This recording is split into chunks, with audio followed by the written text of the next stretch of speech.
तो स्टूडेंट्स चलिए स्टार्ट करते हैं अभी हमारा सम नंबर 5 एंड लेक्चर नंबर 4। ये हमारा जो मेथड है ये वेटेड एवरेज मेथड है। क्लियर। और छोटा सा सम है। तो सम नंबर 5 में क्या दिया है, the following transaction are recorded in respect of material used by a company manufacturing cosmetic.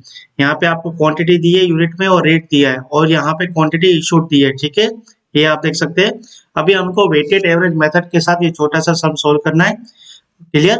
तो फॉर्मेटिंग तो वही रहेगी आपकी, रिसिप्ट इशू बैलेंस और यहाँ पे रेफरेंस क्वांटिटी रेट अमाउंट जो रहता है वही।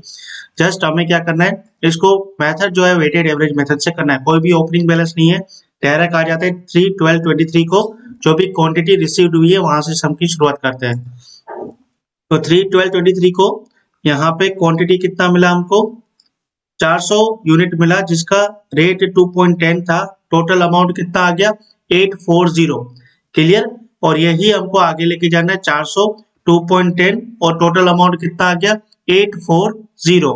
अब नेक्स्ट 15 दिसंबर को 500 का यूनिट रिसिप्ट हुआ जिसका रेट क्या था 2.20। तो 15 दिसंबर को 500 का यूनिट 2.20, टोटल वैल्यू आ गया 1100। अब यहाँ पे जो बैलेंस है वो कैसे निकालेंगे, ये जो आपका क्लोजिंग बैलेंस है 400 और अभी ये जो आपका नया रिसिप्ट आया, इन दोनों को प्लस कर दो। तो 400 प्लस 500 कितना आ गया 900। अब वैल्यू को भी प्लस कर दो, 840 प्लस 1100 कितना आया 940। इस तरह से आपको यहाँ पे वेटेड एवरेज मेथड में टोटल लिखना होता है।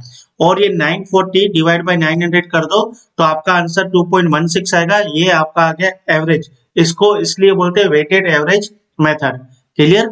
अब 20 दिसंबर को आपको क्या करना है, यहाँ पे इन्होंने बोला 20 दिसंबर को इशू करना है 500। तो यहाँ पे कोई भी मगजमारी नहीं रहती है फर्स्ट इन फर्स्ट आउट या लास्ट इन फर्स्ट आउट का। आपके पास एक ही स्टॉक है, उसमें से 500 को बेच दो। रेट क्या लोगे आप, वही लोगे 2.16 और इसको मल्टीप्लाई कर दो तो आपके पास वैल्यू आ जाती है 1080।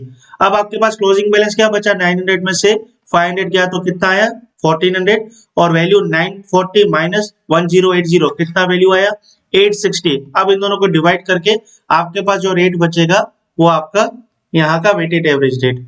अब नेक्स्ट चलते हैं 26/12 को। 26/12 को 600 का यूनिट परचेस किया जिसका रेट था 2.5 रुपया। तो 600 का यूनिट 2.5 रुपए के हिसाब से कितना आया 1500। अब यहाँ पे क्या करेंगे, वापस ये 400 में से 600 प्लस कर दो कितना आया 1000 और 860 में 1500 प्लस कर दो कितना आया 2360।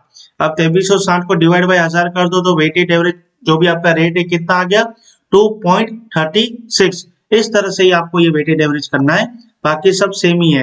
28/12 को क्या किया आपने, इशू किया क्वांटिटी 900, वही मैं यहाँ पे 900 का क्वांटिटी है वो इशू कर रहा हूँ। रेट क्या लूंगा ये वाला 2.36। ठीक है। अब 900 इंटू 2.36 कितना आ गया 2124। क्लियर। अब 1000 में से 900 माइनस कर दो, आपके पास क्लोजिंग बैलेंस कितना आया, क्योंकि इसके बाद कोई ट्रांजेक्शन नहीं है तो मैं इसको क्लोजिंग बैलेंस मान रहा हूँ 1000 और 2360 में से 2124 निकल गया तो कितना बचा 236। क्लियर। तो आपका क्लोजिंग बैलेंस कितना है, ये 100 क्वांटिटी और ये आपका 236 क्वांटिटी। अब ये आपका मैच कैसे होगा, ये 1500 में से 1400 गया तो कितना बचा 100 और ये आपका 3440 में से 3204 निकालेंगे तो कितना बचेगा, ये 4 में से 3 बचा, एक गया तो ये 6, ये 3 और ये आपका 2, ये तो कट गया तो 236। इस तरह से आपका क्लोजिंग बैलेंस मिल गया आपको और क्लोजिंग क्वांटिटी भी मिल गया।